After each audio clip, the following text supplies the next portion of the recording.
Good morning and welcome everyone and Happy New Year. I don't know for how much longer we'll be able to say that, but I'm saying it today. I hope that those of you that are here today in person enjoyed the coffee and refreshments, and that those of you that are joining us virtually also enjoyed a cup of coffee at home. My name is Shanti Lopes, and I am the Assistant Director of Communications and Engagement at the Education Trust in Massachusetts. And I am delighted to have the opportunity to collaborate with amazingly thoughtful and fiercely committed individuals from Math Inc., One Goal, You Aspire, and Bottom Line to convene this event to uplift student and practitioner voices as our state charts a path forward for a future where higher education is affordable for all students. I also want to thank Chairman Gabrielli and Commissioner Ortega, who have taken the time to be here today to talk about the board and the Department of Higher Education's work to address affordability. Before we begin, I'd like to take a moment to frame our discussion on higher education. First, as advocates, we understand education's power to promote individual opportunity and prosperity, social and economic mobility, democratic engagement, and the vitality of our communities and our state. We also acknowledge that higher education is more important than ever, especially in Massachusetts. The Commonwealth has one of the highest portions of jobs that need degrees in the entire country. In 2016, more than 35% of jobs in Massachusetts required at least a 2-year degree. And by 2025, that number is estimated to be higher than 50%. We also know that the price of a degree has grown exponentially across the country, and that Massachusetts has the fastest rising cost of public higher education in the nation. Over the past 8 years, the average cost of in-state tuition and fee at public 4-year university in Massachusetts has jumped by 25%.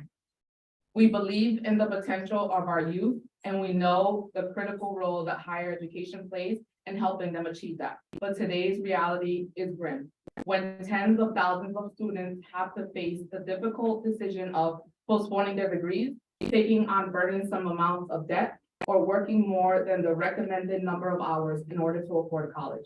As a recent college grad, it wasn't long ago that I had to make the difficult decision to accelerate my studies and work more than 40 hours to afford a degree. And research has told us time and time again that students of color are among the most negatively impacted by student loans due to the effects of systematic racism, the inequitable distribution of wealth, and a strategic labor market. And make no mistake, if we don't work now, students of color and students from low-income backgrounds, and ensure that they complete their degrees and credentials, they, along with our economy and democracy, will continue to pay a heavy price. All these things represent our challenges and the why of our work, to keep expanding high quality, affordable higher education to all students in our state, in a time when all must really mean all, when diversity in our state is increasing and education is becoming more critical than ever. As Massachusetts public education system finds itself at a particularly complex juncture, we are grateful for the opportunity to engage in a dialogue to explore strategies to deploy Question 1 funding to increase college access and success. The Board of Higher Education laid the groundwork last year when they conducted a strategic review of public higher education, which aimed to better understand the current state of financing and how it impacts students and institutions in Massachusetts. The review culminated in a framework that acknowledged that the way that we currently fund public higher education is not meeting the needs of all students, and endorse more financial aid to students in Massachusetts public colleges and restructuring how states fund public higher institutions. Now, in 2023, with new state leadership and funding, the real work begins to create an actionable path forward to make higher education more affordable in Massachusetts, especially for low-income students. Thank you. Now I'd like to move on and share some housekeeping before we get started. So after years of doing things remotely, we are grateful to be able to leverage technology, both to be able to have you all here today in person, and also to be able to have some people joining us virtually. For those joining us virtually, we want to hear from you. Please feel free to ask any questions in the chat, and we will do our best to answer during the Q&A portion. We also want to say that this is our first time experimenting this hybrid format, so please extend some grace as we navigate. And also want to note, if you haven't noticed already, that there is an event program available at your seat. Also want to give you a little overview of what to expect today. We'll begin with remarks from Chairman of the Board of Higher Education, Chris Gabrielli, who will explain why the board requested EY Parthenon's help with the strategic review, and will provide a high-level overview of the process and the findings.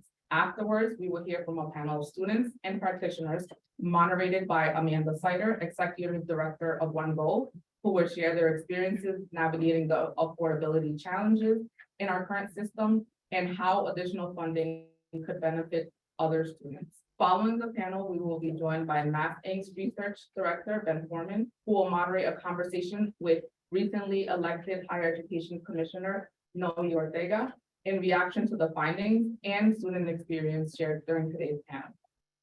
Finally, we will close with remarks from Jeanette Samperville, Bottom Line's Executive Director, and US Fire's Massachusetts Policy Director, Tammy Schultz, who will share what we have done to chart a path forward where higher education is once again affordable for all Massachusetts students.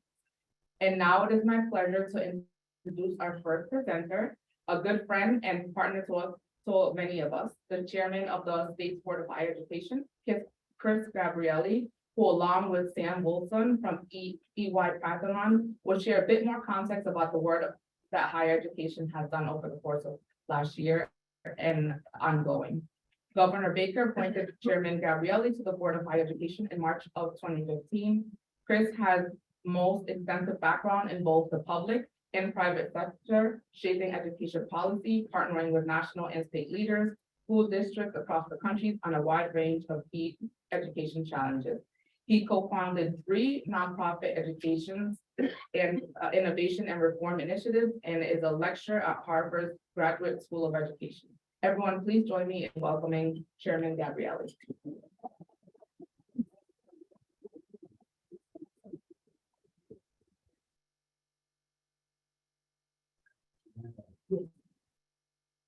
I'll advance the slides. Good morning. Thank you, Genesis. What a great way to kick it off. And it is exciting to be at this forum. Colleagues from the private nonprofit sectors, leaders from our colleges, President Glenn, I see President Ettinger. Did I miss any other presidents? Of course, Dr. Ortega, Commissioner Ortega will close out. Key allies, President Page of the Massachusetts Teachers Association, and many others in the room. Let's get to it. I really want to thank Mass Inc. and Ben Foreman in particular.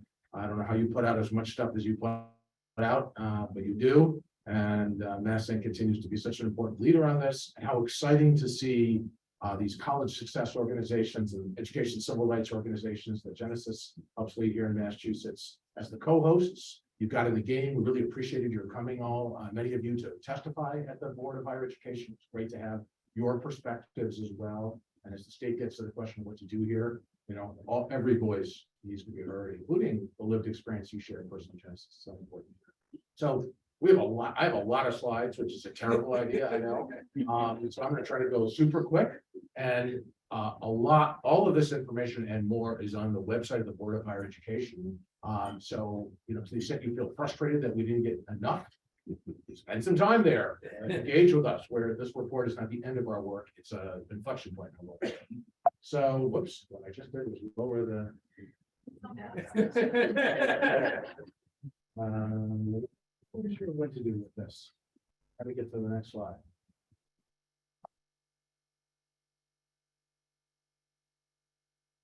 Do you have an idea on that? Yeah.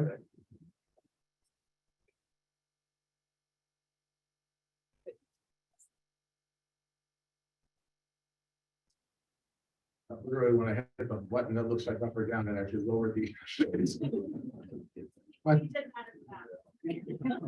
Okay, the family, thinking we're done. Okay, great. So look, let me start by saying, look, we do have an alarming college affordability crisis. In Genesis, you said the numbers on the right, on the left here, we see what the rate, what the cost of higher ed has been on the list price in higher ed institutions in our state, public higher ed institutions, and on the right, median income in the state. That gap is a problem and a growing problem. I'm not blaming the institutions when I say that, it's just the reality. But there's also a massive college equity crisis, and I chose for the title of my presentation today to focus on the equity aspects of that. So our board has developed what we think is a pretty thorough analysis and a proposed framework around it. It has 5 key features. Whoops, that's not where I wanted to go yet. And I'm going to discuss 2 of them today. The others are important too. It's a comprehensive look. There are many considerations to be brought together, but I want to talk about 2 of them, which really grab the moment, focus on what can be done with the Fair Share Act money, and go right at the question of how we can address both affordability and student success, because we don't just want students to start college, we want them to graduate successfully. So,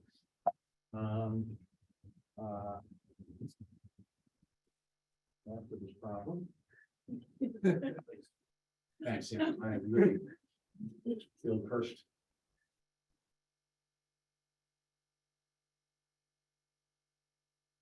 So, in December 2022, our board voted on these on this plan with broad support from colleges, both the community college and state universities.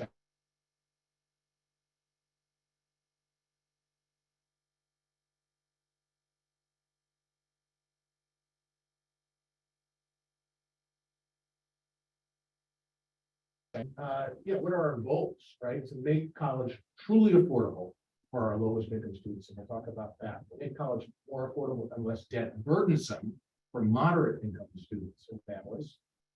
And our plan, as we've laid it out, will help about 125,000 current students. That's a lot of students, and likely help thousands more to choose to attend, to persevere further, and eventually to graduate. And also, by adopting the governor's proposed Reconnect program would attract back thousands of working adults. And the way to get there is to more than double, at least double, existing financial aid and invest in our college's ability to support those students. Next slide, please. The proposal I'm going to lay out to you today is a $400 to $500 million per year proposal. Not a small amount of money. About 20% to 33%, depending on whose estimates you take of the added fair share revenues, which is reasonable, maybe not ambitious enough, but reasonable to consider, since there are 3 named uses of the Fair Share Act. One of them is public higher education. It's not just education and transportation, it's K-12. It's named and what voters voted for, public colleges and universities, and of course, transportation. This would represent about a 20 to 25% increase in what our state currently invests on an annual basis. By comparison, the Student Opportunity Act increased investment in K-12 by about 1/3 over the years of its time. And like the SOA, our framework focuses on investing most in the students who need it most, not just in the system in general. Next slide, please. Background of this is simply to say, in December 2018, this board became one of the first in the country to pick the success of our equity populations, not just our total attainment, as our goal. And we said then, you got to look at the financial system. Does it really align to helping students succeed? Of course, the pandemic came and went, so well, maybe not went, but certainly came. But we got to it in the fall of 2021 with the support of the Executive Office of Education and the partnership with UI Park. Next slide, please. When we publicly spoke about it over and over, we framed it around these 3 things: rising cost of education, absolutely on the right, as you see, the persisting equity gaps in the center, because they are in the center for us, but also, by the way, real shifting demographics and increased competition for students. And we also tried to highlight, while Massachusetts is a leader in the country in our K-12, the sophistication of our K-12 funding, we are clearly a laggard in the sophistication of how we do public higher ed financing. You'll hear more about that, which is a surprise to most people because we're this sophisticated policy state. Let's get to it. Next slide, please. So over this almost 1.5 years, We first wanted to get the facts on the table. There are 3 detailed reports available, actually 5 detailed reports available on our website. The first 3 are on the left. We tried not to start with hypotheses about what we should do, but let's learn more about the facts. We then tried to engage. We had more than 160 stakeholders. Many of you in this room participated in that. In 15 separate sessions where we asked people, what do you think we should do? And that data is also all publicly available on the Board of Higher Ed website if you want to see what both the colleges thought and the outside voices thought. And eventually we floated some proposals, some policy options on November 3rd and refined them until we voted on it December 13th. Next slide, please. Okay, I'm going to have Sam Wolfson join me. Do you want me to do the same as you were doing? Sam? All right, you're going to pull this off and make me look old?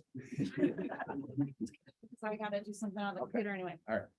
Great, thank you, Chris. So as Chris mentioned, what we're going to show today is just a few highlights from the more detailed decks that are all available on the VHU website. Each of those is about 50 slides. We clearly didn't have time for that today, so. Oh, God. See, it's not my age. One of the first questions that often comes up when thinking about funding for public higher education is just where does the Commonwealth stack up compared to the rest of the country? So when we look at that in terms of 2 different metrics, one being public state funding per FTE or back there. All right, we'll go to the slide for now, which would be a full-time equivalent student. Massachusetts is right around in the middle at about $8,700 per student compared to the national average of $8,600. We can also look at that funding in terms of financial aid, so state financial aid for students. And there, Massachusetts is actually significantly behind the US average. So Massachusetts puts forward about $463 per student in financial aid compared to the national average, which is around $800. From there, great, there are those numbers. Is this the right slide? That's the right Okay. slide. From there, our analysis really switched to what are the dominant methods for funding public higher education. Massachusetts primarily uses the method all the way on the left, which we would call a base plus, or in tougher times, a base minus approach, which is largely based around making incremental adjustments to prior year allocations for institutions. The 2 other dominant methods across the country are enrollment-based funding, which is really based on inputs, so looking at either head count or another measure of enrollment to determine institution funding, or outcomes-based funding, which is saying we've got a set of predetermined outcomes that we're going to measure institutions on to impact their funding. It's important to note that most states actually use a combination of these different models. So some portion of the funding is base, some portion of it is outcome, some portion of it is enrollment. In fact, when we look across all of the states in the country, at this point, a majority use a mixture of these models. Massachusetts still primarily uses a base plus approach for 2-year and 4-year institutions, but that's really only about 30 and 40% of states that are using just a base plus. Most use some component of enrollment or outcomes-based funding.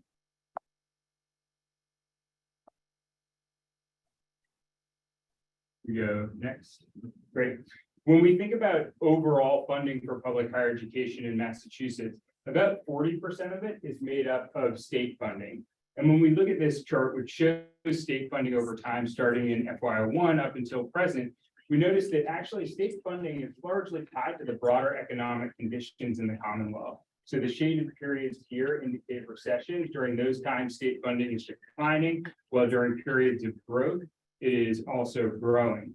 So from FY1 to FY10, when we're in the valley of the Great Recession, we see a large decrease of almost 1/3 in state funding. And during that time period, the red line, which represents enrollment, is actually growing by about 25%.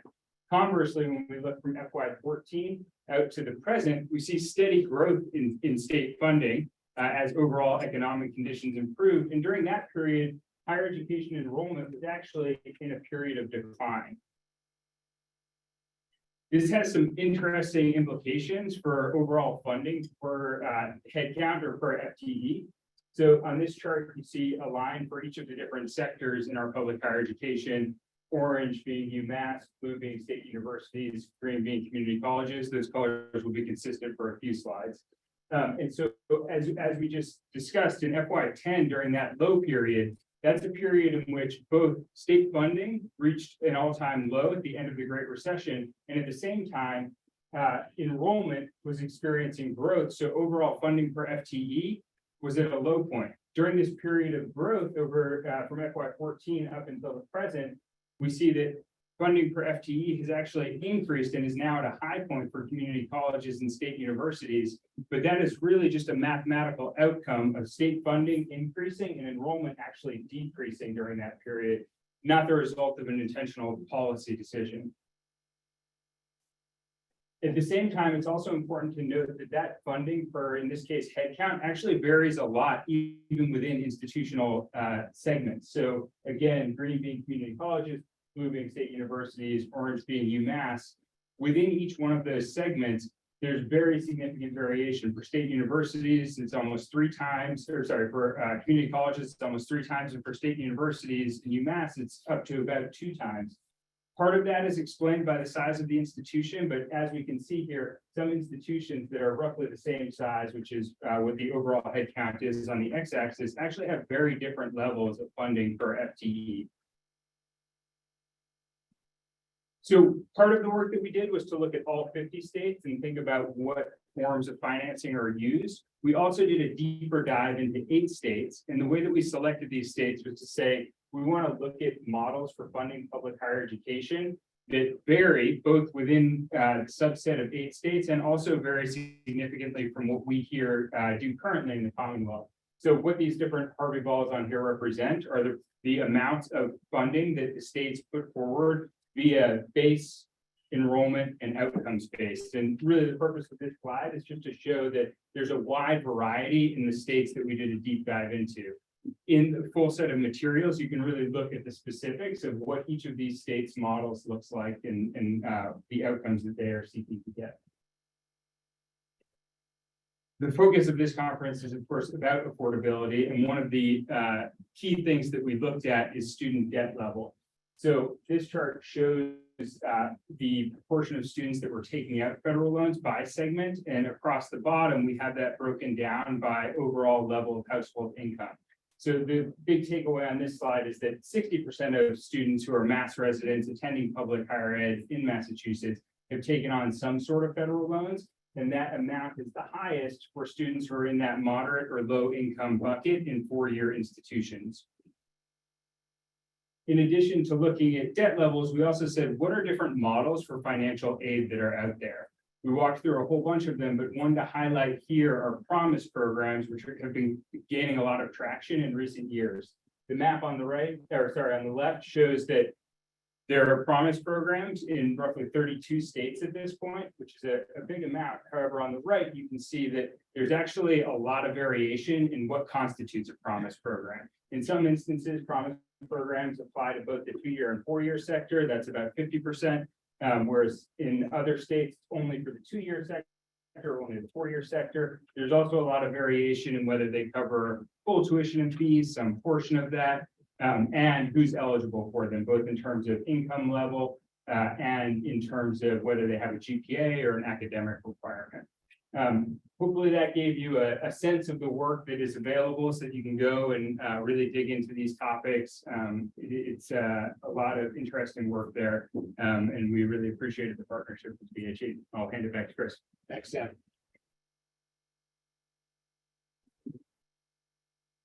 For those of you who really want to dig in, I really encourage you to not just, listen to conclusions, but to jump on the data. Really appreciate that. So in my wind down here, which is the heart of the presentation, I want to say what conclusions we came to, and I would recommend you all consider as the state moves forward. First off, I want to emphasize one of our conclusions. Genesis did a nice job summarizing it. Is the current system is not adequate to the goals we have. So please, while reasonable people can disagree what we should do differently, let us not miss this moment of opportunity to make real change happen in how we do that. Next slide. So here's how I think affordability and our board thinks and efficacy can change the game on equity. First of all, let me talk about the equity problem. I'm going to be very brief, but it's really important people appreciate how big the equity problem is in this state. Next slide.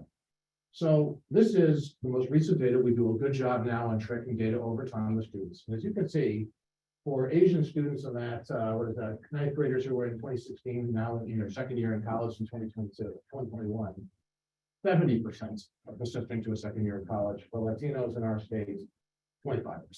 You can see the spread. These are really dismal outcomes for our aggregate system. And we can sit around and say it's the fault of K-12, it's the fault of higher ed, it's the fault of funding, it's the fault of whatever, but we can't sit around and say this is okay. It's not okay. Next slide. The real important point that I think doesn't get enough emphasis is some people say, well, of course, students with less academic preparation are to do less well. But we now have data that shows us very clearly that the four-year college graduation gap remains on an income basis pretty much the same size, no matter what your prior MCAS was. That is not an academic preparation gap. That is a different gap, right? Let's be honest about that. Next slide. And far more worse, and when I started this work, we were worried about building on progress we were making. We have been heading in the wrong direction. Look at the fall off in college going by quartile of income in our state.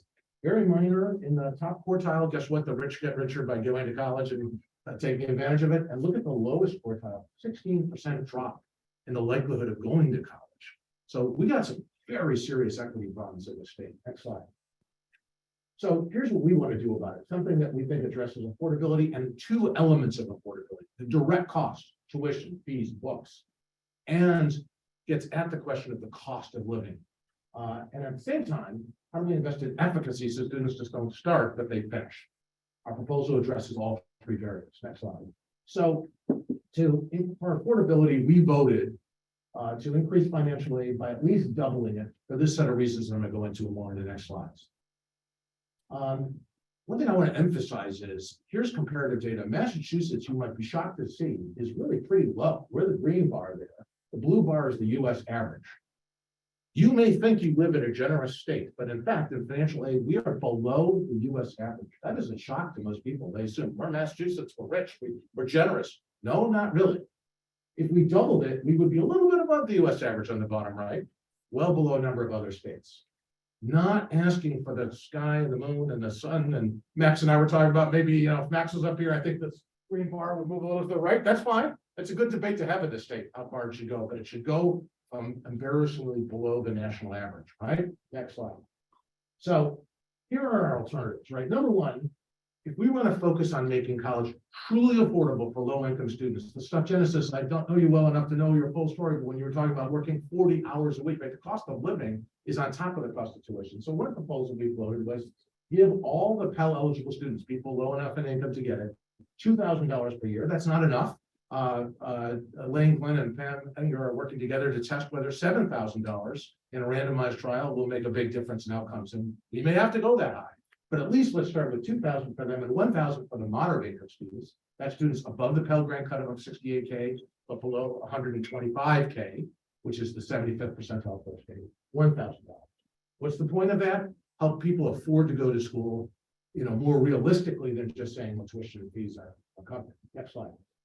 The second thing you could do is you could say, well, wait a minute. What if you said the expected family contribution, financial contribution, which is calculated by the federal government that people have to pay to go to college based on what they're alleged to be able to afford. Eastern Massachusetts, pretty pricey part of the country, right? What if you tried to extinguish that? And community colleges asked us to look at this, and we did it. We realized that for about the same amount of money, this was 220 million versus 193 on the previous slide, you could extinguish the expected family contribution for students at whatever college they match up to, community college, state university, UMass. For all of the people you can see in this row, for 34 million for all of the Pell eligible, for another 184 million for all the moderate income. That would still leave 222 million coming from higher income folks. Wouldn't be free for everybody. It'd be free for those who reasonably need it and deserve it. And for that's almost the same amount of money. So when we said let's double financial aid, we didn't choose between them. Next slide. But I want to emphasize, if you picked one or the other, what difference does it make? This is an analysis Parthenon did for us. If you did on the left, the cost of living stipend, you could see that not only, and we did these analyses for each segment. I just put up a community college one because it was the first in the deck. More money would go to students if you went to the stipends because they have the most low income students. But it would go mostly to the lowest income students. If you extinguish family contribution, it would mostly go to students on the right here, those with the higher AGI, moderate income still, because they have the highest EFC. Frankly, I think that's a terrible choice to be asked to make. Do you help students so low in income that they are homeless often and hungry? We have food kitchens at most of our community colleges, right? Do you help them actually afford to go to college, or do you recognize that someone making 70 or 80,000 bucks really can't afford the financial family contribution expected today? So what do? My personal vote, this is not the vote of the Board of Higher Ed. But I was careful to ask the board to vote to at least double financial aid, not to specifically double financial aid, right? Would be to do the 335 million to address both. And I think personally, not speaking for the board, they didn't vote for this. They didn't vote against it. They just voted for at least double. Last slide, I think. Almost last slide. We do also embrace Mass Reconnect, a good proposal of the governor's in her campaign, proven in other states. Say to everyone 25 and over, if you don't have a college degree or certificate yet, you can come back to community college. The communications piece of this is more important almost than the financing piece. People 25 and older don't believe that there's a path available to them for free. 100,000 people registered in Michigan, short order, 30,000 have enrolled. It's a really smart and good thing to do. We can easily afford it. We should embrace it. Next slide. Efficacy.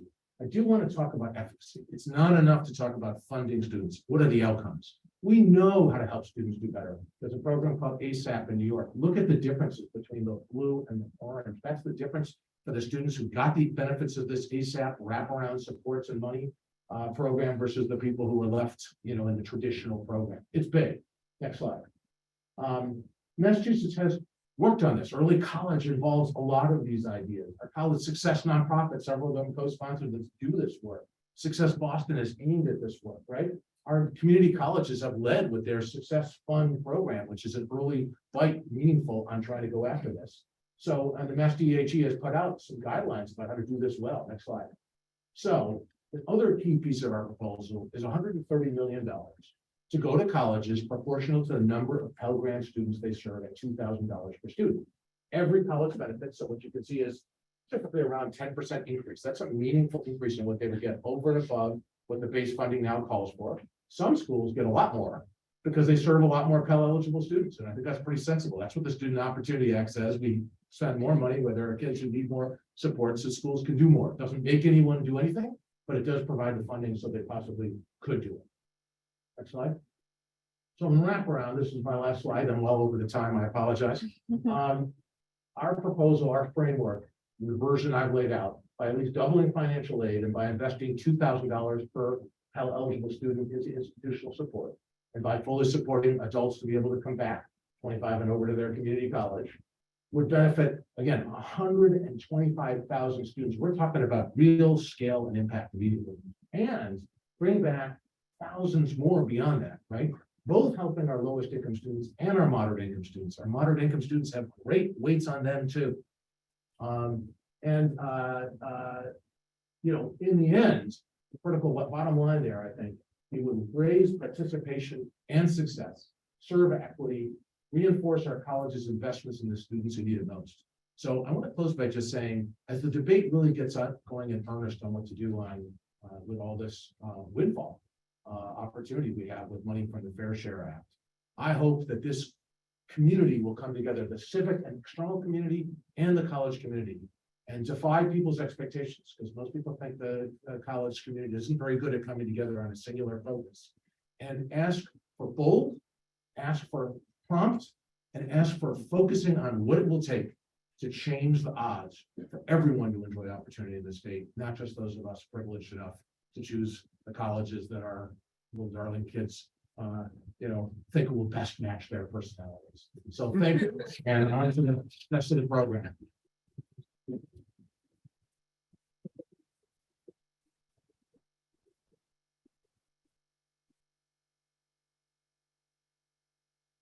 Thank you so much for that very informative and about the presentation. So hello, everyone. My name is Amanda Sider. I'm the Executive Director at Humboldt, Massachusetts, and I'd like to invite up a few folks who are going to help us move from the charts and the graphs and the how and the numbers to the why, and make sure we're really grounded in the most important thing here, which is our students and their success. And so together with our partner organizations, Bottom Line and You Aspire, you know, and as one goal, we represent over 7,000 students and alumni across the state.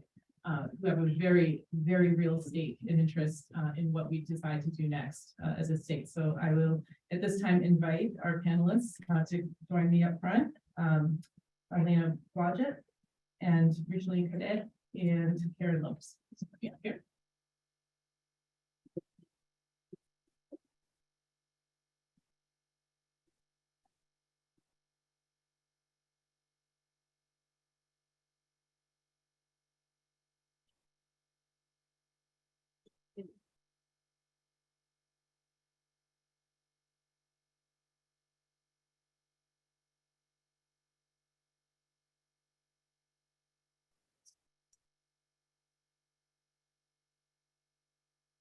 Give ourselves even more technology to navigate, but we've got this.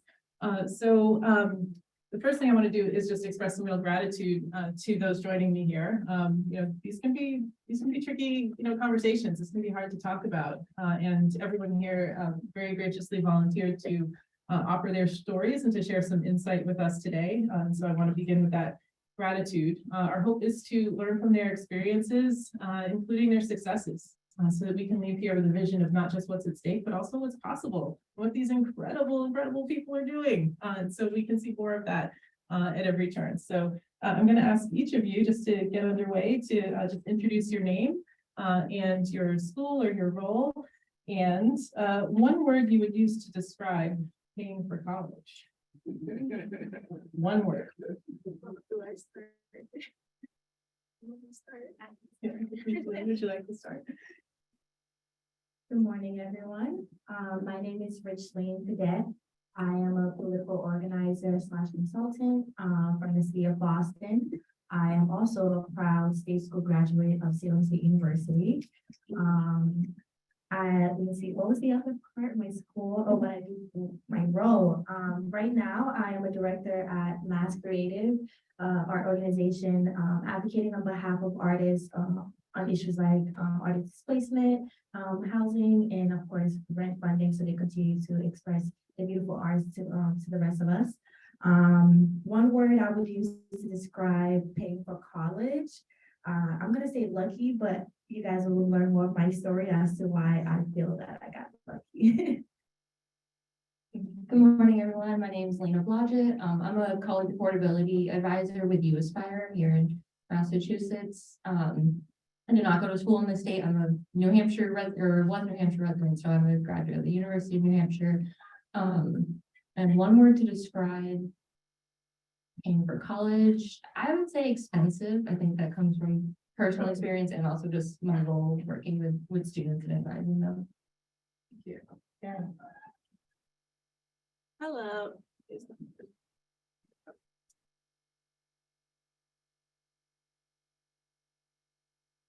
Hello, my name is Karen, and at the moment, I am a marketing major at Bunker Hill my sophomore year, so I'm almost done. And I will be transferring to a 4-year school in the fall. And one word I'll describe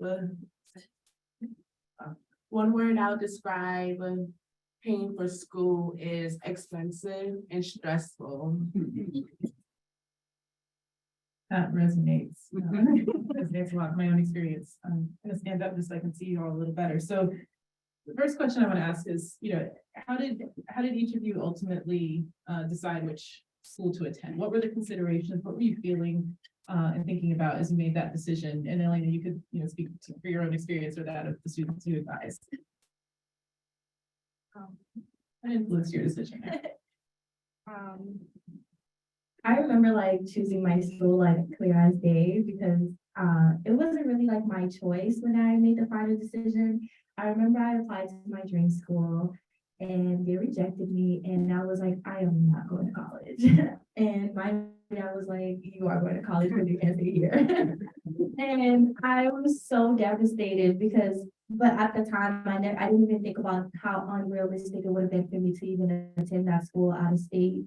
And I remember talking to my counselor, my bottom line counselor, Abby, and I was explaining to her, you know, I don't want to stay anywhere close to home because then I'll have to really take the responsibility of supporting my dad and my brothers, and I just want to be able to focus in school and get it done. And she was looking at all the options of the schools that I applied for. She asked me, how do you feel about Salem State? I was like, I don't know anything about Salem State, but I did know that when my mentor at the time had two daughters who I graduated from there, and I had went to lunch with them. They told me about their experience.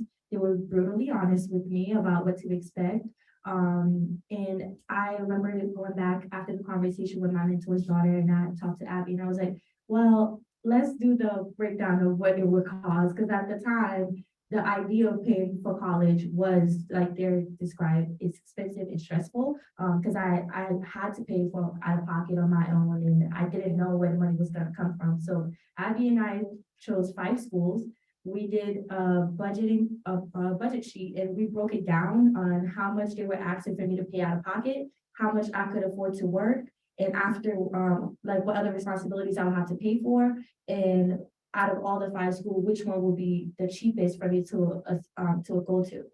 Salem State ended up being the cheapest after we budgeted, and it took us almost like 2 weeks of budgeting and like breaking it down and going back and forth and like, are you sure you can work 40 hours? Are you sure you can do 32 hours and 25 hours? And if you do 25 hours up to 40 hours, this is what it would look like. Like, all right, I think we could just do Salem State because it just ended up being so much cheaper. And I like cried, but it was like a relief cry because it was like, okay, I can do this number and I will still be a great student full time and get through this. Thank you for sharing that. Yeah, definitely a lot of that resonates with my own personal experience and the experience of working with students. So I often do share like my story with students of, you know, University of New Hampshire was my financial safety option. And so beginning of the school year, I often talk about what that means to students. So usually we have like a whole list of financial safety options for students, and to really, you know, the state institutions, can you commute to the school? What does their tuition look like? And so sharing my story with students is affordability was a big issue for me. And so I was like, I went to a school that had in-state tuition. It was a school that I could commute to. That often is like a hard sell to students. They come to me and they're like, I want the traditional college experience. And that's not always commuting to college. And so that usually in the springtime is when I'm going over financial aid options with students, and you know, their number 1 schools or their out-of-state schools aren't those options that are affordable for them. And so trying to sell some of the public institutions to them can be a little difficult. And so that's where I kind of share my experience of you know, maybe you do have to commute, but it's worth it in the end, talking about the loans and, you know, not racking up debt because it is expensive. And as you just mentioned, like budgeting sheets, I think is huge because when you're looking at a large number, it's like, how am I going to be able to pay that? I think some students think it's, you know, it'll work out, but often that's with additional loans and, you know, that ends up being additional barriers once they get to college. So definitely explain to them what affordability means in terms of college and what options we have here in state. That was something I don't think I had when I was in high school. And I know that my students often come to me with questions around what are financial safety schools, what is affordable here. Yeah. Okay. Thanks for that. Karen, let's hear from you. Okay, so I'm class of 2020, so COVID hit when I was in my senior year. So the way that played into me picking what school I'm gonna go to is I got accepted to 4-year schools, but I was like, why am I paying thousands of dollars just to be online for like the first 2 years of my college experience? So that's why I ended up picking Bunker Hill, and yeah, that's really it. And yeah. And it was the cheaper route. It's true, expenses are real, and you know, for those of us who can relate to, you know, having to work, you know, 10, 20, 30, 40 hours and study at the same time, you know, that's a lot. So it's an important consideration. You know, I'd like to shift a bit, you know, just thinking about, Elena, if I could come back to you, thinking about affordability, you know, we talked about how that can influence a decision where to go.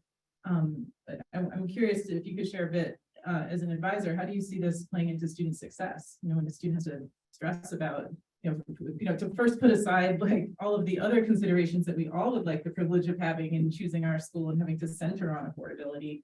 What then does that mean for success? How does that play out? Yeah, so I primarily work with first generation, low income and students of color, so affordability.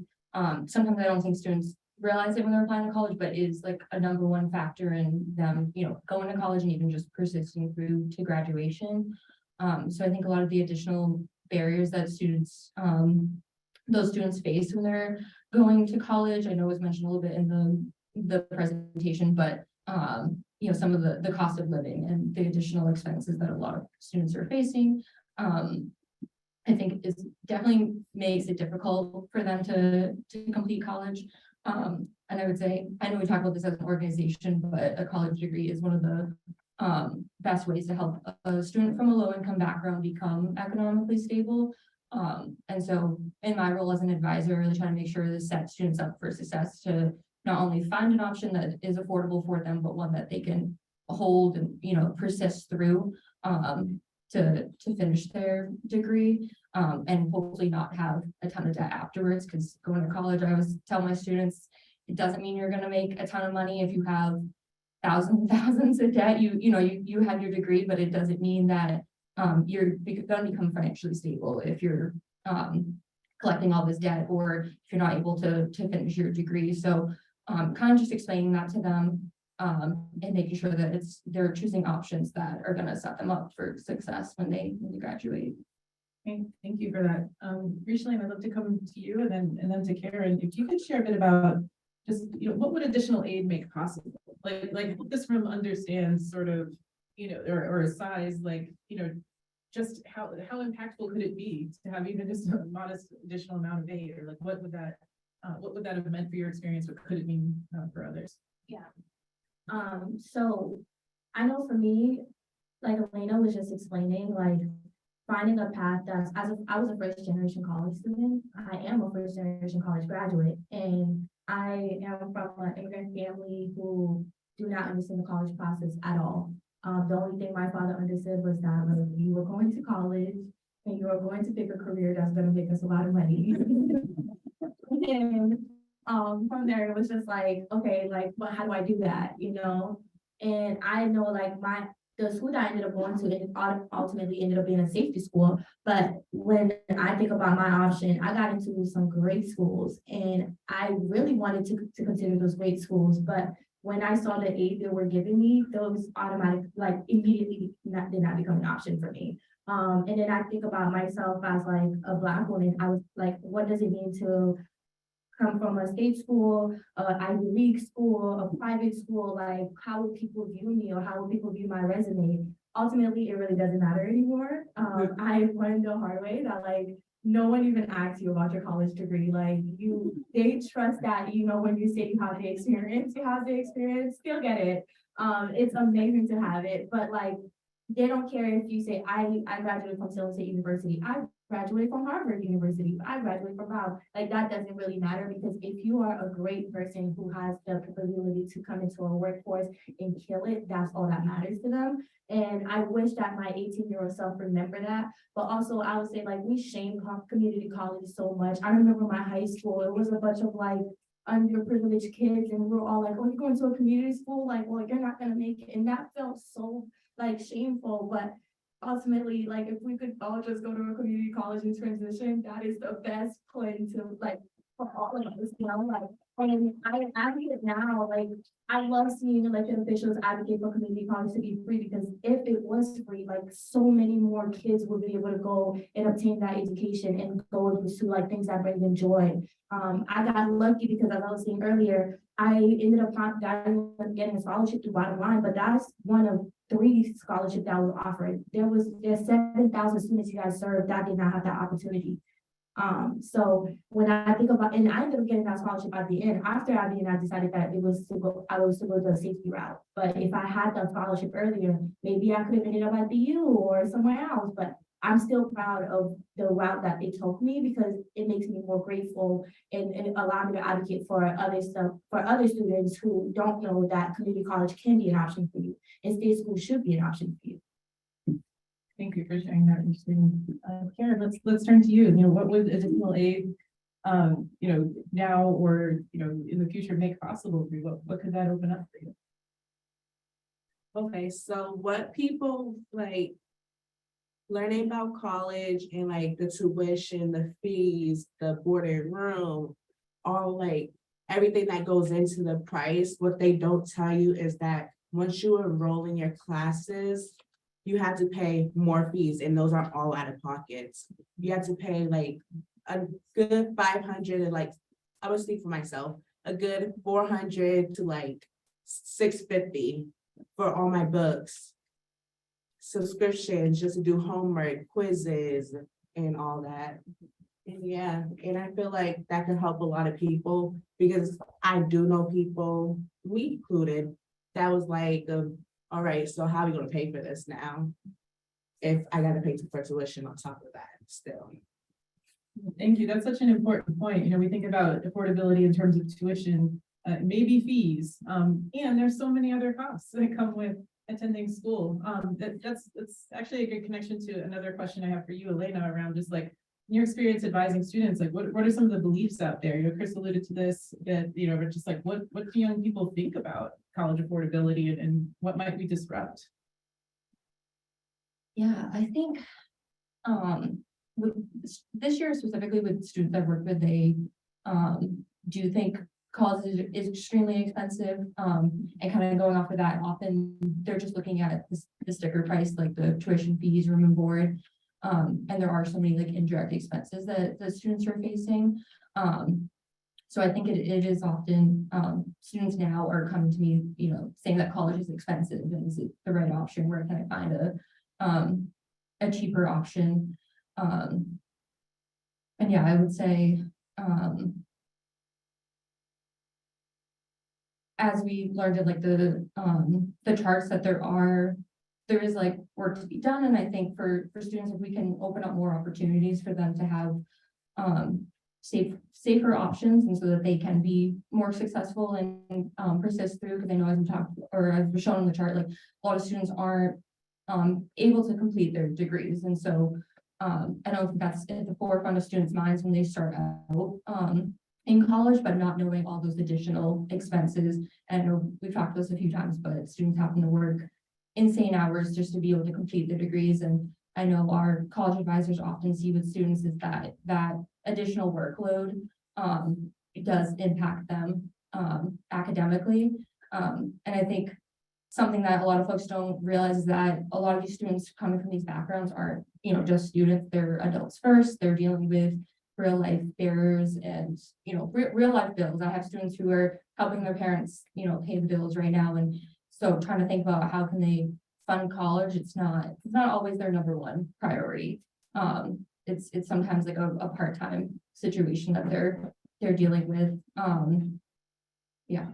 Thank you. I'd actually love to ask Karen and Ursuline to come in. Like, what do your peers or people like believe about college here in Massachusetts? Is it something accessible? Is it something they see themselves able to access, particularly from an affordability standpoint?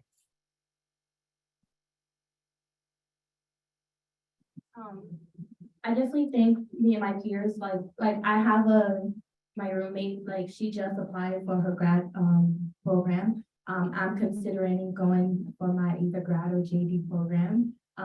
We still want to pursue our education and we still want to learn. There are so many people in this state, so many young adults who wants to learn, who want to challenge themselves and get out of their comfort zone. And I think there's a lack of research and knowledge on how affordable it can be, and the support system that's around to help. So it feels at times that it's not something that's like within reach, but I do think that there are a lot of people who have the feel to go for more and to want more, but they just do not know like the steps that they need to take forward.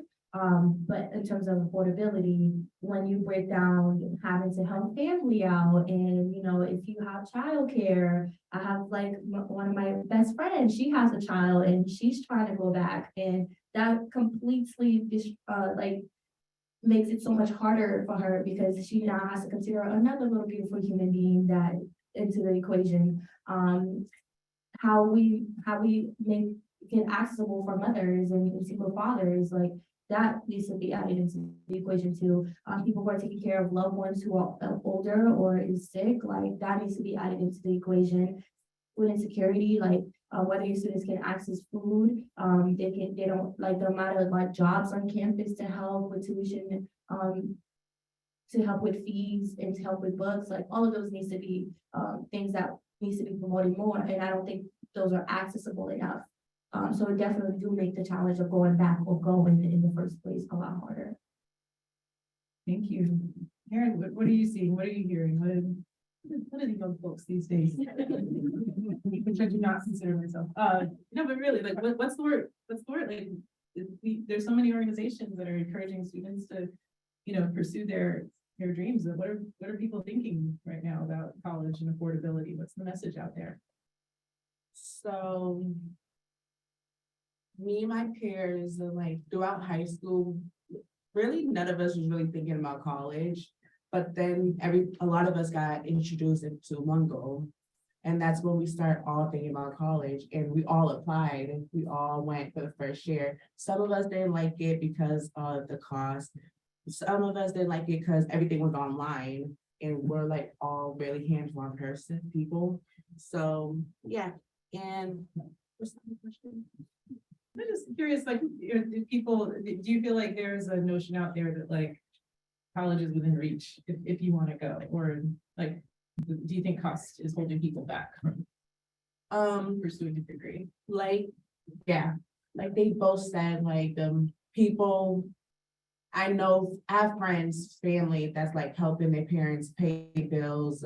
They also have like other responsibilities. Some have kids and like, they have to like juggle everything in one. And like, they're trying to pursue it, but they really can't. And they have like a load on their shoulders that they can't get rid of yet.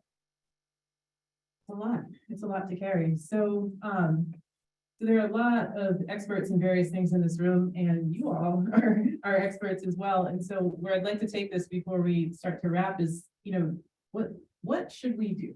What can be done? We all saw in this presentation, there's a windfall of funding available. There's some real decisions to make, you know, really just in the next, you know, month or two. Like what do you all want to see happen when it comes to affordability in Massachusetts? Whoever wants to start. I feel like you might have something to say.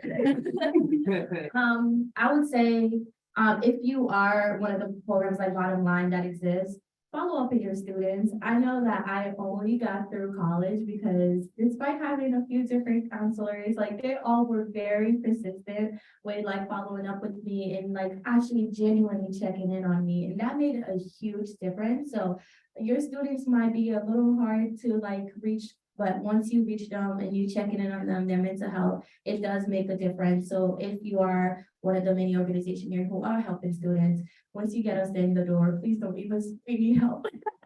I will also say if you are somebody here who have considered funding, donating or fundraising or helping out these organizations, please do it. I know students like me are only able to achieve our goal and reach our dream because there are people like you who are fueling that dream and are believing in us, even if you don't know our faces, our name, and our stories.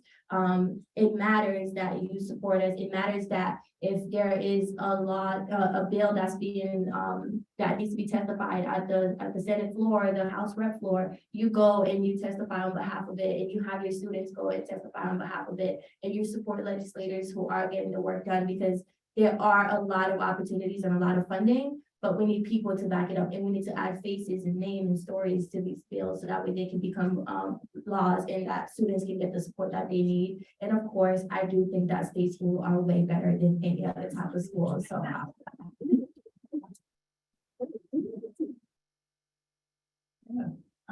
I would say two things. For one, if we can increase the state aid here in the Commonwealth, so I know we're talked a lot about the public institutions, community colleges, the UMass schools. And what I see sometimes as an advisor is that some of these four-year institutions still aren't affordable for students. What their FAFSA is calculating for their expected family contribution is not always what they're seeing in their offers from colleges. So I think it is very limiting. Sometimes I'll have students who have maybe one or just two options, or if they didn't have one of those schools on their list, like they often don't have any. And so if we can increase state aid and just close some of those gaps for some students, it's, maybe it's $3,000 that would make a huge difference in them being able to attend a state university instead of a community college. And there's nothing wrong with the community college. It's just for some students, it's such a small gap that if we could increase state aid and just be able to close that a little bit, it would make a huge difference, I think, for a lot of students. And additionally, I know we've kind of talked about indirect expenses here, the cost of living, and all the other things students are handling. And so if we could kind of figure out some other more innovative ideas on how we can support students who are going through, lack of housing, homelessness, food crisis, and in situations like that, what other supports can we help students to take some of those burdens off of them while they're in college, I think would really, it would make a huge difference for students in being able to perform better in college and even just finishing through and getting their degree. Thank you, Erin. What should we do? What should people do?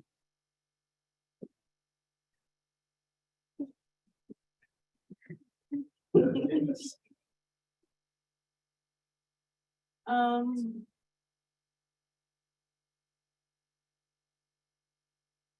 could also be, what should we not do? Another question. I feel like having the support throughout your time in college is really important, like she said, because like my mentor, Maureen Taylor from OneGo, like she always checks up, like we do weekly checkups and like for our mental health and everything to make sure we're good and like we could actually like do what we have to do and pass our classes, go on to the next year, graduate school and everything. And I feel like that's really important, especially because nowadays, us young folks, I guess you want to call us that, like we go through a lot, like we go through a lot. Like we may not show it, we may look reckless here and there, but we go through a lot and yeah, we probably just need the support from like everyone around us. Yeah. Thank you. I mean, I think that points to all these comments point to a few themes that we've heard today, right? We know there's a clear need for additional student support, a clear need for more funding for students so that affordability is not a barrier. And, this conversation could be much longer. Unfortunately, we'll have to wrap.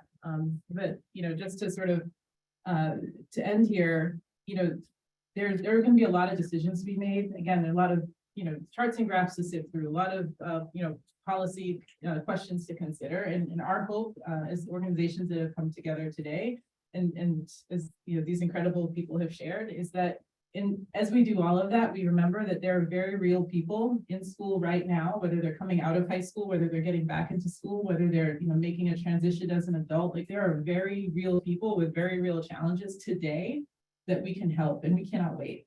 We cannot hold back from just getting rid of every barrier we can to their success. And when you're in a fortunate position to have the dollars to do so, we hope that's the decision that will be made. So with that, please join me in thanking these incredible people.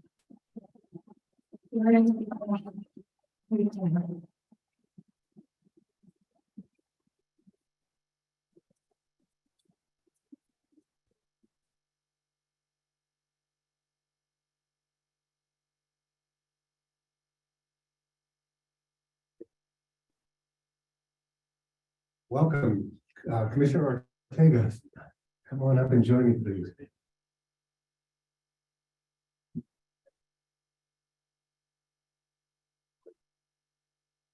Anyone? All right, I'll sit in the dark. Is it dark? Yes. All right. Let's see, what's this one? Okay, welcome, Commissioner Ortega.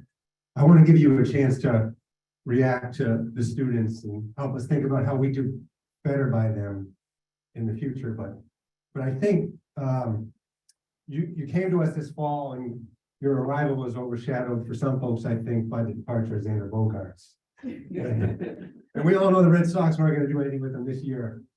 But this is the year for higher education. We landed a superstar. So, please begin by sharing your career experiences and how they really uniquely position you to help us figure out how we spend question one revenues to make education, higher education, more equitable in Massachusetts. Fantastic. And thank you, Ben, and thank you everyone as well for putting on this event, right? For me, this is a really exciting opportunity to come out here and introduce myself to a number of different folks and to thank those who have already made the reception of arriving here for me and my partner phenomenal. And for that, I'm really, really grateful.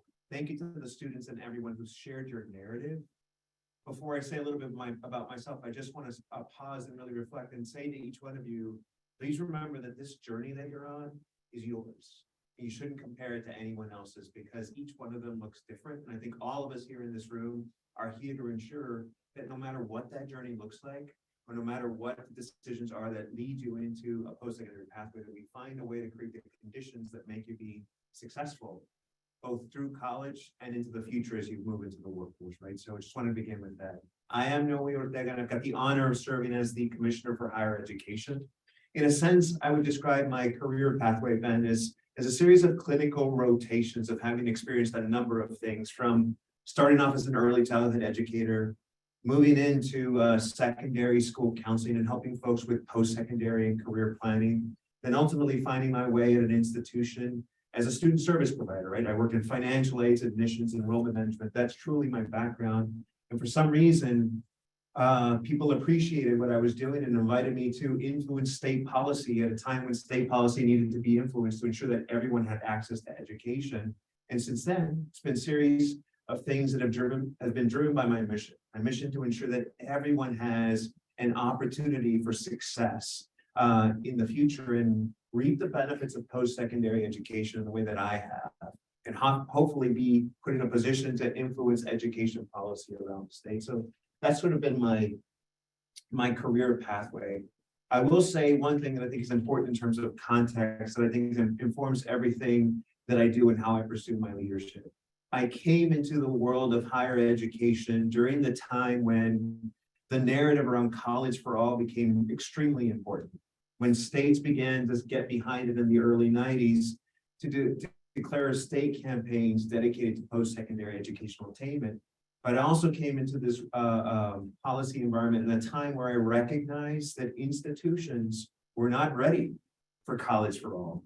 And many of the challenges that we see now as we really try to position ourselves to be open to anybody who wants to pursue a post-secondary opportunity, we suffer from some of the tensions, some of the barriers just exist systemically because they were never created to be places that would receive all. And that's the things that we're trying to resolve when we put forward strategic higher ed finance plans and things that ensure that each one of you is successful when you enter a post-secondary institution. So I just want to acknowledge that fact because we are trying to create some circumstances or change circumstances that really turn these institutions into student-ready organizations that ensure that the moment that you select to go into them, that you're successful. Thank you for that. And, you have spent time in Michigan and time in Texas and time in Pennsylvania. And I'm sure as you come here to Massachusetts, you realize this is a ridiculously high cost state. So when we hear from the students this morning and the financial challenges they've voiced, are there models that we can bring here that would serve them well? How do we approach access and completion with our public higher ed financing in a way that's smarter than what we've been doing? Yeah, absolutely. And I've had an opportunity to see post-secondary programs and pathways from a number of different perspectives. And I think what they all have something in common, which I think are important takeaways, is that they couple two things. The first is an investment in student to get you closer to affordability, right? That's often in the form of subsidies like financial aid, increased appropriations that result in opportunities for our institutions to create institutional aid to match some of these state aid programs. et cetera, right? So I think it begins with acknowledging the fact that you should have an investment component in the student. But we also know that you can't get through, even if you select to go into a post-secondary institution, unless you have the services, right? Services conducted by professionals who are in a position to help with issues like mental health that were brought up, but also folks that are provide advising, guidance, et cetera. Plus, you need to ensure that you have academics and faculty who can provide you with the kind of learning, the provision of high quality learning in the classroom as well. So you've got to have both. Separating and investing in one area without doing the other will result in something that won't lead to the outcomes that you're looking to achieve. And to me, those are the two important kind of common themes that you see in every program, where folks go into understanding that the strategic part in investment in higher education means to ensure that you provide resources in both of those areas simultaneously to ensure the right outcomes. So for me, that's been sort of the takeaway, Ben, from the number of opportunities that I've had to observe these kinds of programs. Great, and I'm sure we're gonna get into more specifics there, especially as we open it up to the room here, and folks who are online with us in a moment. But before we do that, I want to zoom back out, because we're talking about an investment that's on the order of magnitude between $500 million and $1 billion flowing into higher education in our Commonwealth. If we were gonna make that stake, what would be different, not just for the students? I think we appreciate that, but what would be different for the social, economic fabric of our Commonwealth? Yeah, I feel like, and so if we can put another proposal, I would say $2 billion would be a worthwhile investment in institutions to bring them up to par. Do we have three? If that's how policymaking and influencing budget investments works, and let's put that out there as well, because it really has to come down to making a significant investment into the system of higher education to benefit all, right? I want to make sure that we don't lose sight of the thing that needs to make this difference, which is to really emphasize the importance of ensuring that the persistence and completion component of the strategic investment makes itself apparent as well, right? And so there's been a lot of conversations, and some of them have been discussed in this presentation, on things like Mass Reconnect, for example, where you invest in students of a certain age who are coming back into post-secondary education, and other programs that can even be increased. And I think each one of them are great, but we have to recognize the importance of making sure that this investment touches on the support aspect in order to ensure that students persist and complete their post-secondary education. So I think that's what makes what we're talking about significantly different, right? Because we're acknowledging that there's a number of other things that factor into the conversations we've been having today. A lot of attention has gone into the idea of cost and affordability. Less attention has gone into the fact that there are things that are driving these costs that we have to begin to acknowledge, and a recognition of that in the strategic higher ed finance work is important, right? By that, I mean, we have these needs to make our institutions be responsive to some of the, let's say, economic or workforce needs of the Commonwealth at the moment. And many of those are expensive investments and endeavors, right? I bring this up because I think as we think about positioning students to go on the right pathway into a post-secondary, into careers that are aligned with things that many of them want, needs to make sure that the infrastructure is in place for them to be successful, right? So a lot of the conversations we've been having is elevating those important aspects, but also uniquely raising up another component of a post-secondary educational attainment strategy, which is not just about the returns on investments in terms of what the individual benefit is for a student in their social and economic trajectory, or what it means for the Commonwealth in terms of meeting needs of the workforce. But we also place emphasis on making sure we don't forget about the public good outcome of investments in higher education, drawing on the lessons that we've had on recently, right? There's an important aspect of this that is an investment to generate more as a collective good outcome for us to do things that build the resiliency of the Commonwealth and make us a better society. And I think for many of our young folks, some of the things that you allude to in your strategic or into your decision-making of what you want to do in the future has a lot to do with the kind of change you would be positioned to make in your decision to pursue a post-secondary education. So we can't forget that. And so, Ben, I think for us, emphasizing those elements in this conversation is what makes it uniquely different from the way that it's normally talked about, which is really sort of an ROI transactional conversation of why this is important. I don't want to forget about that. That's what led me into making a post-secondary, a decision to pursue post-secondary education, but there's a lot of other goods that come of this, if we really, think about it and begin to shed light on that conversation as well.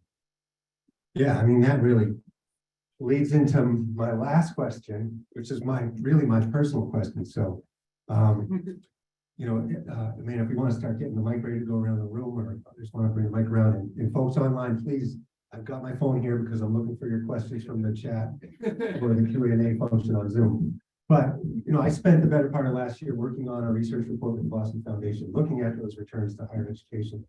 And we were surprised to find that, you know, we can look at the income gains, but the benefits of those public gains, you know, are valued at about twice as much as the income gains. When you look at how higher education affects us personally and our health, the health of our communities, the health of our children.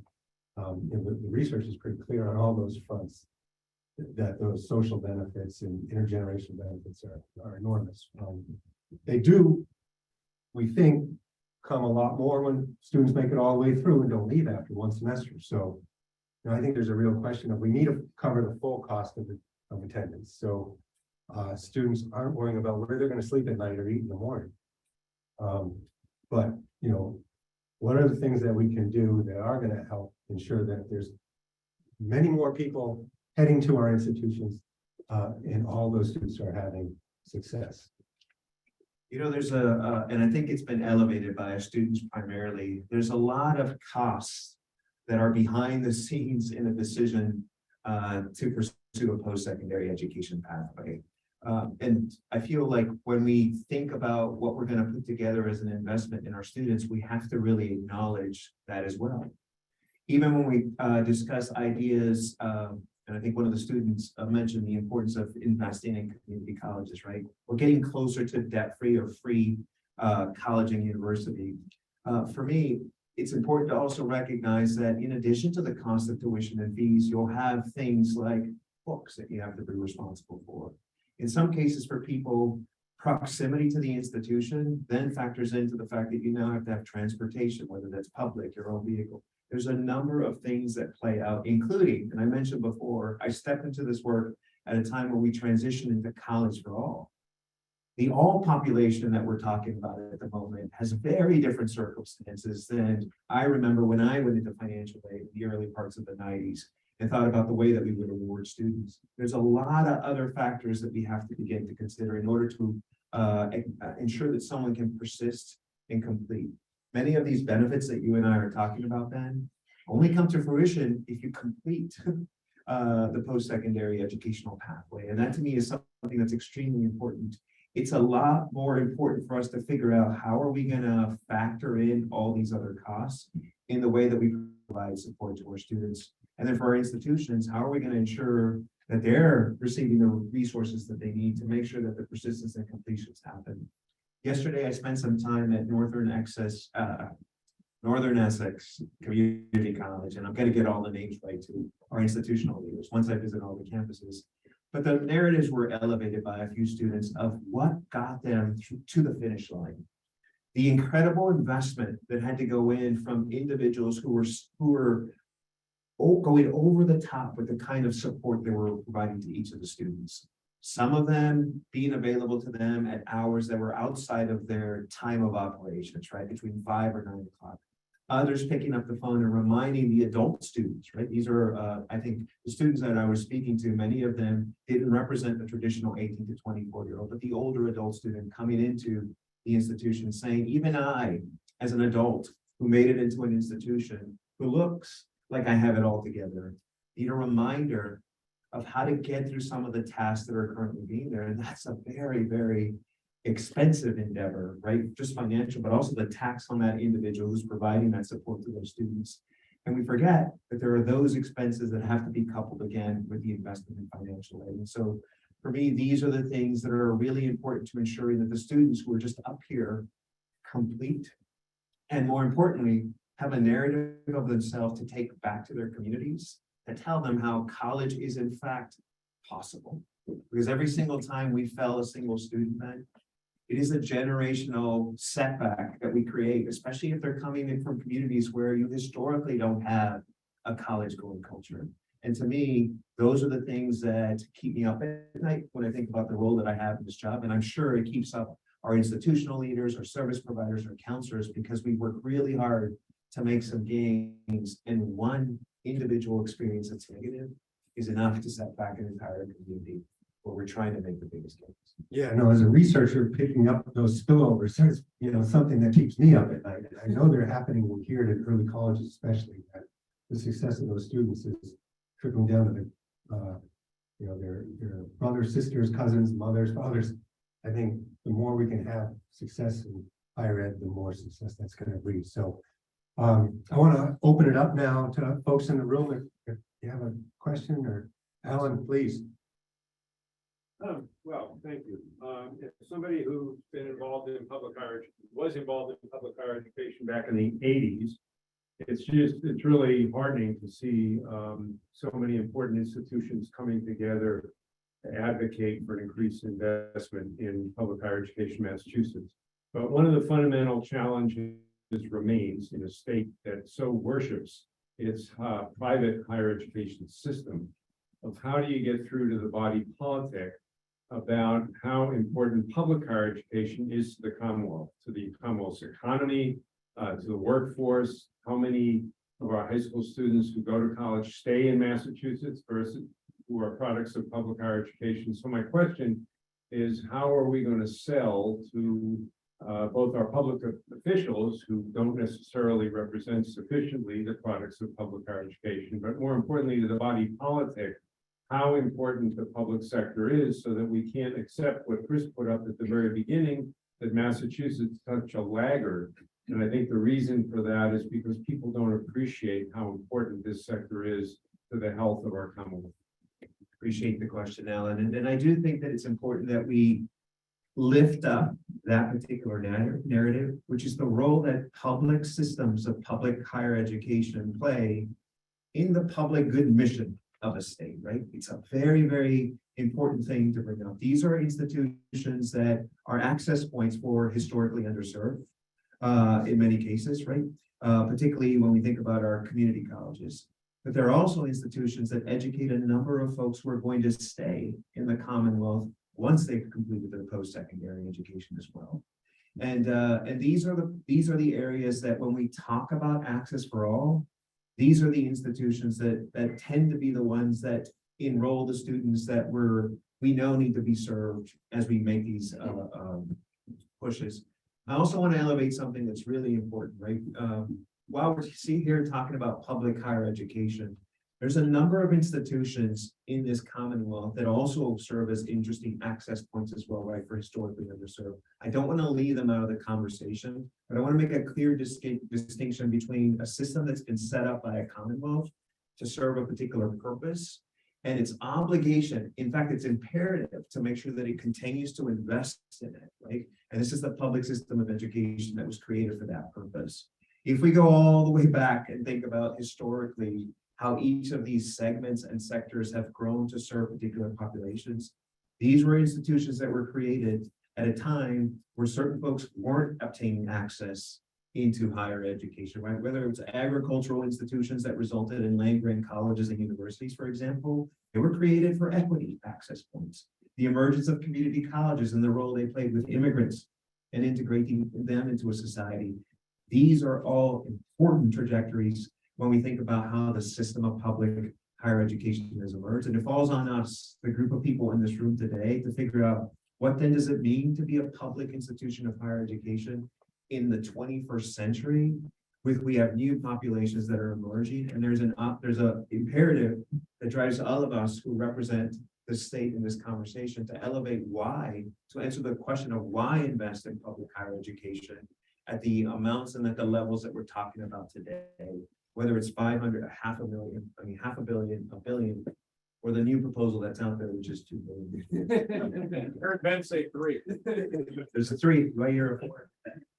Yeah, and on that, I just want to make a plug for the great work that Mario Delsky did at the department, connecting data from our institutions to the Census Bureau. So for every institution, we can see how many students finish the major, how many are employed in Massachusetts, and what their average earnings are. So it will help us make that case for those investments in our institutions as regional economic engines.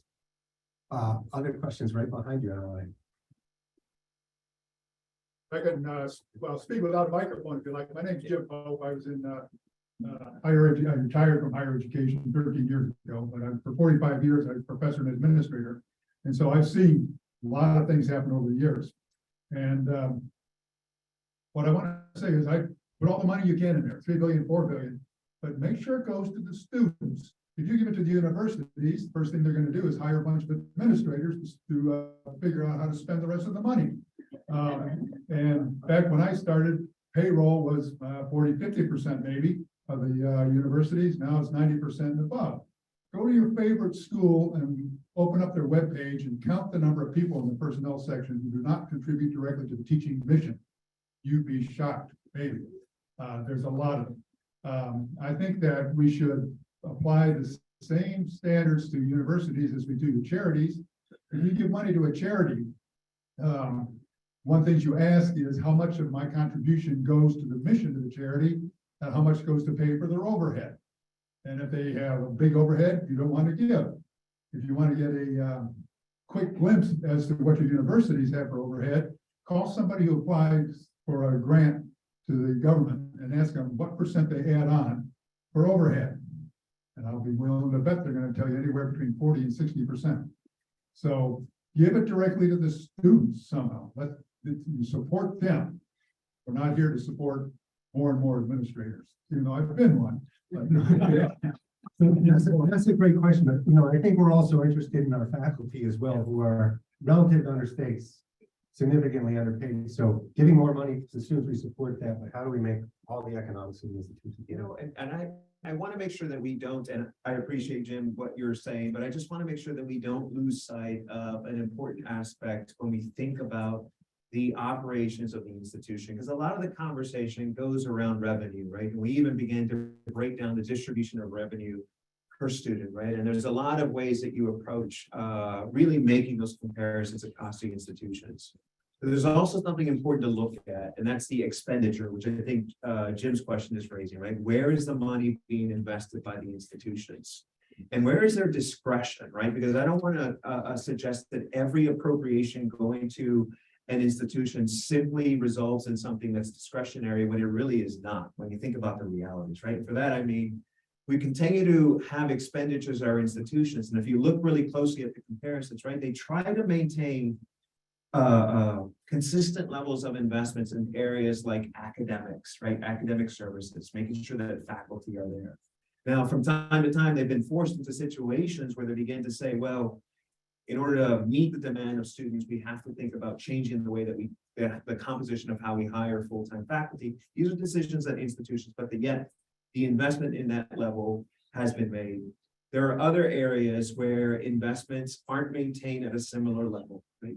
And these are areas that are our student services, student support services, in order to maintain investments in academics as well, right? And I'm not talking about administration and sort of executive. These are individuals who are out there serving. And those are harder things to sustain in an institution when you're making decisions over how you're going to make the best of limited resources, right? So I want to make sure we don't lose sight of the need to think about that. Sure, there is a pillar in the institution, which is the academic component of it, and they continue to provide and ensure that we have the provision of learning or high quality learning for our students. But in the 21st century, with the emergence, and I think the students shed light on this, of new needs that need to be invested into the institution, and we need a lot more of them as well, right? More folks to provide advising, more folks to provide tutoring services, more folks to provide support services, everything that complements the learning that's happening in the classroom in order to ensure that students persist and succeed. And then unfortunately, we've created an environment where now less investment from the state into the institutions means you have to generate additional revenue, and it cannot be on tuition and fees alone, right? It cannot be on the back of our students and families. It's got to be in different ways. And those are things that require strategic investment in the institutions. So while I believe that we've got to be mindful of creating a structure that pays closer attention to the expenditures having happening in the institution. I want to make sure that we don't forget that there's still a growing conversation around the various needs that are still not present at our institutions that we must figure out a way to invest in them as well, right? So I think there's a two-part of the conversation. Sorry, I just want to make sure that we don't lose sight of that. Absolutely, absolutely. And I have a question from an online virtual attendee. It says Leanne, I'm guessing that's our good friend Leanne Scales at Mount Wachusett Community College, a great leader. I hope you have the chance to meet. She's asking about how we make early college accessible to all students in the Commonwealth. With I think the department's recommended a $27 million budget for next year. Is it that kind of incremental increase each year, or should we be thinking about how we fund college and high school as we look at this larger redesign?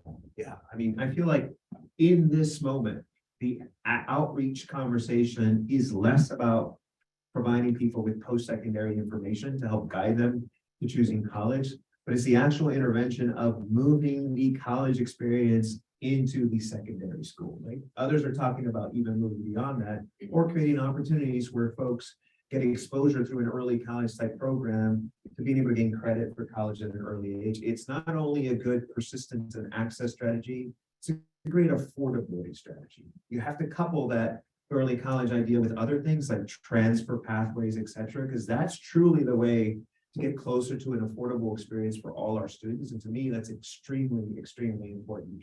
We've got to really figure out how to even take the lessons. And I know Erica's in the room here who works with the early college program, as well as a number of folks.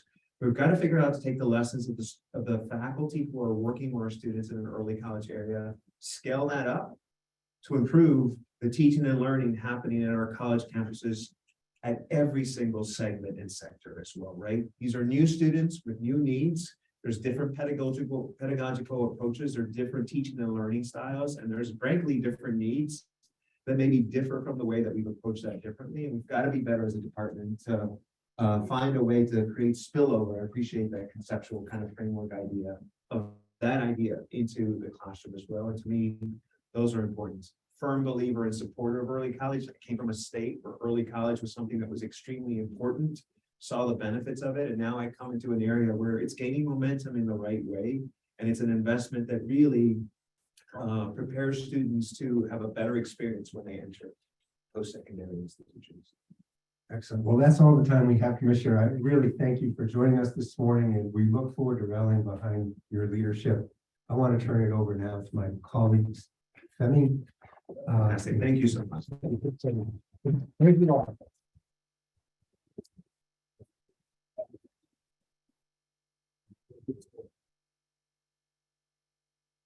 Good morning, folks, and thank you for sticking around for a few extra minutes with us and to those who stayed with us on Zoom. Before we take off this morning, I wanted to leave everyone with a few thoughts before we wrap up this event. So as we heard from Elena and the rest of the panelists today, students are experiencing sticker shock when they realize the discrepancy between their actual bill and the available aid. That needs to change because the students of the Commonwealth deserve better. They truly do. So we are asking all of you to join us in advocating on behalf of students, and there are a number of ways that you can do that. Please advocate with members of the Haley Driscoll administration. Please write your own letters, sign on to letters of support, do what you can to make noise on behalf of our students because they deserve a true commitment from the Commonwealth, more so than what we've seen. We are working toward higher education here being truly equitable. And what that would look like in action is every student, regardless of their background, having an equal opportunity to attend, persist, and graduate from college. Currently, Massachusetts is not meeting that standard. And we collectively, all of us here and all of us on Zoom, can advocate to change that. So we invite all of you to advocate with us as we try to make public higher education better and stronger for the students of the Commonwealth as they deserve. Thank you all for joining us in person, and thank you for joining us on Zoom.